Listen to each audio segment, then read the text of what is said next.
Old photographs ang peg ng mga larawan ng ilang karakter sa upcoming Kapuso historical drama series na Pulang Araw. May pagka-nostalgic vibe ang kanilang mga sepia photos, tulad ni Alden Richards na bibida bilang si Eduardo de la Cruz, ang matapang at maprinsipyong binatang Pinoy. Ang lakas maka-vintage look naman ng picture ni Barbie Fortesa bilang si Adelina de la Cruz na lalaban para sa kanyang pamilya.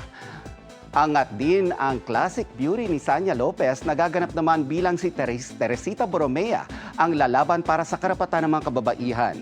Kita ang fierce aura sa photo ni Dennis Trillo bilang si Colonel Yuta Saito.